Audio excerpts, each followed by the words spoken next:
gentlemen, welcome to Leadership and Politics with Dr. Abraham. On the show today with me, we have Mr. Tushar Vakil, an executive coach. He will share with us his insights on leadership in new emerging trends. Mr. Tushar, how are you? I'm fantastic.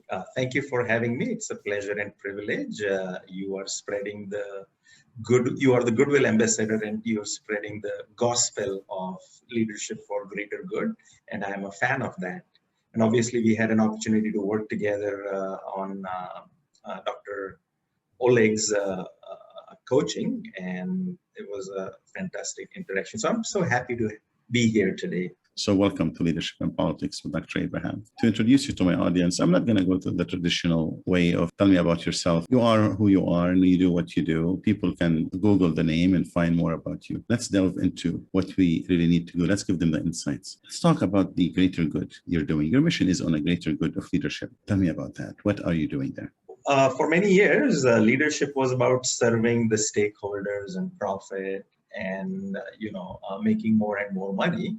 And thank God, for last few years with the coming of millennials who want purpose, meaningful work, and a lot of social movements of equality, gender equality, racial equality, diversity and inclusion, and things like pandemic, which bring into focus that humanity trumps anything else, So these are the trends that are helping us move from the 20th century mentality of leadership to 21st century leadership, which is making sure that all stakeholders are served, customers, vendors, employees, and obviously shareholders.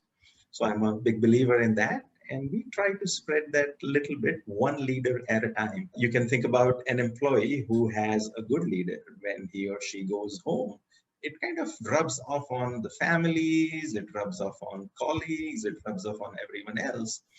And a lot of times people think that I want to do good when I retire. And that's a fantastic idea.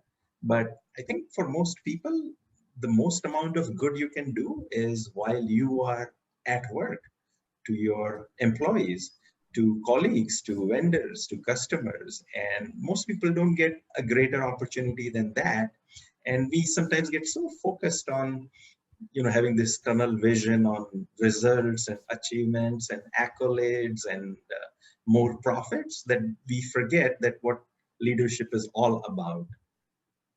I like it. I like what I'm hearing. So as an executive coach, do you serve CEOs only, or do you serve people across the board with the New Edge Leadership company that you have? Yes. Yeah. I am the founder and the CEO. So is that what you do? Tell me. So a lot of times leadership is you reach a certain level because of, what you did in the past. And in a fast changing world, it doesn't serve you. Most of the times, leaders move up the career ladder because of their technical skills. So the person who sells the most becomes the sales manager. The best programmer becomes the team leader. Technically brilliant people are put into leadership position. But now it's a completely different ball game, as we all know. First is when you are an individual contributor, it is about how good I am. And when you become a manager, it's about how good can I make others and get work done through others. So in a fast changing world, most people's subordinates know more than the leader. If you're a programmer, 5 years, half-life of most degrees, knowledge is less than 5 years now. So how do you lead such a people of different generations who are millennial? And a lot of times leaders are using tools of the past to lead and manage in a world which has changed, and they are not aware of that. So we come in and we kind of ensure that leadership is not about you. It's about making others well and making sure that you are the facilitator who gets the best out of the people around you. So this transformation and this paradigm change takes a little bit of a time, usually 6 to 12 months, with feedback from all team members. And when the change occurs, when the paradigm changes, everything changes, and that's the aha moment. And then the leader hopefully never goes back. So Are they receptive? Are they Yeah. receptive to the idea? So one of the two things happen. Either the leader is stuck in a certain position. Dr. Marshall Goldsmith says, "What got you here won't get you there." So you reach a certain career level, and then you may have a mid-career crisis, and you might be passed over for promotion, and you have difficulty managing, and the leader would reach out saying that things are not working. I'm not happy. Some of them are doing okay career-wise, but that fulfillment is not there. And at other times, human resources or top management would kind of reach out to us saying that, "Hey, we have Joe, who is a brilliant programmer. We don't want to lose him." Or here is Jane. She has knowledge of finance like nobody else, but her team members can't work with her. What do we do? So we come in and we kind of keep the good things in the people and make them aware of things that are not helping you. So there's always a gap between anyone's intention and impact. My intention is one thing, but the impact I'm having is different. And most people are kind of at least partially blind, because we can't ever be completely objective to ourselves. And with the use of feedback, we kind of show them the mirror, saying that, "Hey, here is where people think you are doing very well. And here is where they think that you could improve for greater good."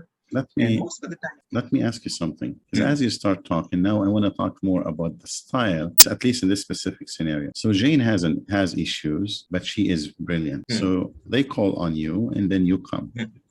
You come as a coach. What's your approach? I'm interested in the transparency that you're going to bring to the environment. Do you come and say, "Hey, Jane, I know you're brilliant, but we have some complaints about you"? Or do you go to the other team's members and say, "No, Jane is brilliant, and we need you to work with Jane, so we keep her"? So how do you solve a situation like this? So one of the things is that you cannot change the behavior of any adult who doesn't want to change, no? So those kinds of religious conversion activities don't work. Sometimes we try with our spouses, with our children, with our subordinates. So there's a better approach.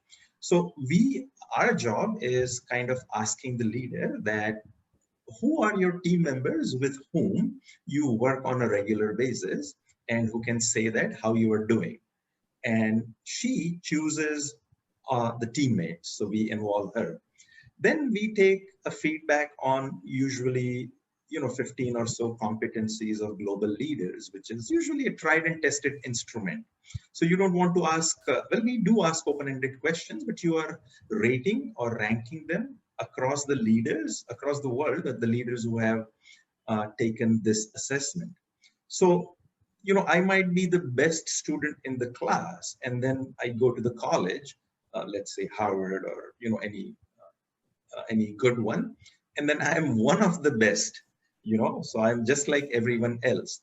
So leadership is sometimes like that also. So we kind of make them aware that here is where you stand compared to global leaders, percentile wise, and here is what people think of you as a leader. This is good, and this is not so good. And then the simple question is the opinion of the people you selected important for you?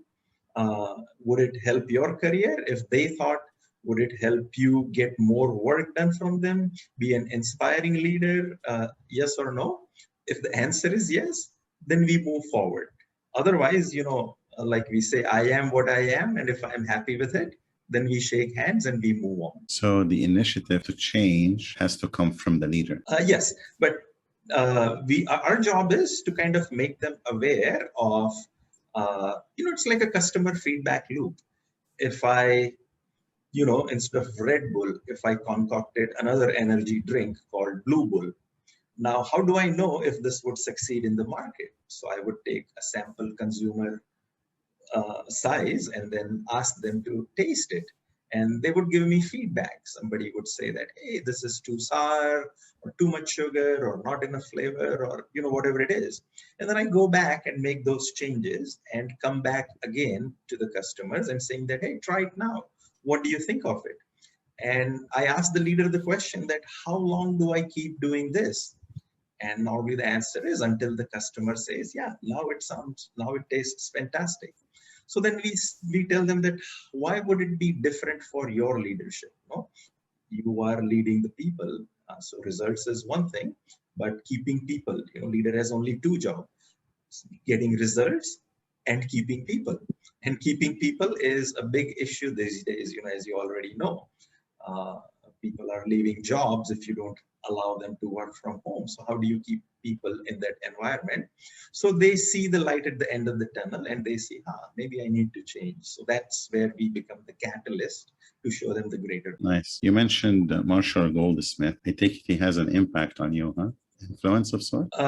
Obviously, yes. And I think he has impact on millions of people through his popularity and books and whatnot. We are certified in his process and it simply works. So why reinvent something? Why break something that already works? I wish I was smart enough to invent a methodology that's fantastic as his, but I think I'm smart enough to know that what works and how to apply it. No, if it works, why not? I mean, he and you and others like you are enhancing and advancing the discipline of leadership. So more power to you and to him. The reason I mentioned that is I had several guests and they all somehow mentioned Marshall Goldsmith. So I'm very much interested in the impact he's having as well on the, not only on the leadership discipline, but I would consider at least the people that were trained by his methodology and schooling or whatever program that he has. So kudos to you and kudos to him. Let's continue. Where is leadership heading now? What do you think the new trends? What's happening now in the leadership sphere? I think we are at Davos in Switzerland when people gathered. I think it was 2 years ago, if I remember correctly, or maybe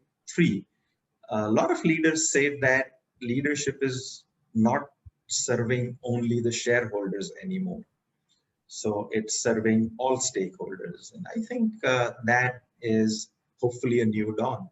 And we are against so many emergencies. So discrimination, inequality, both in terms of race or gender or financial inequality. These are the problems we need to face. And obviously, environment is one where it's a ticking time bomb. And if we don't understand these paradigms and if we don't do something about it before it's too late, then we would have done a lot more harm than good. I think we play our small part in it with spreading the gospel that leadership is about greater good and it's not just personal accolades and achievements and corner office and multi-million-dollar salaries and whatnot, but it's making a difference, making a positive difference to people in the world, leaving a legacy there. I like it. So that's what I think. Very nice. Why do you think it took so long for leadership to realize it's about time to shift from me to others? And it's not about you as a leader, but it's about them, followers. And as you mentioned, and we cover in the previous articles or books, it's the organization, employees, and customers, the value you bring to those two. So why do you think it took so long for them to reach this level? So we can point fingers in many directions. And I think ultimately it goes back to you, but media, a lot of times, aggrandizes overnight success, becoming successful overnight and making tons of money overnight. And it's about me, and spreading the thing about, if you think about it, all advertisement is kind of stirring up your inadequacy. So why do I need this face cream? Because I'm not good enough how I am. And for many years, we have been seduced by those messages. And sometimes we kind of climb the ladder of success to find out it's leaning against the wrong building, like Stephen Covey says. So for many years, this has been the thing. We glorify charismatic leaders, and as a society, and we worship them sometimes. And Steve Jobs, Lord bless his soul, he was an ingenious inventor. But if you ask people around him what kind of a leader he was, and people would tell you stories where adults are crying and quitting and they are suffering, So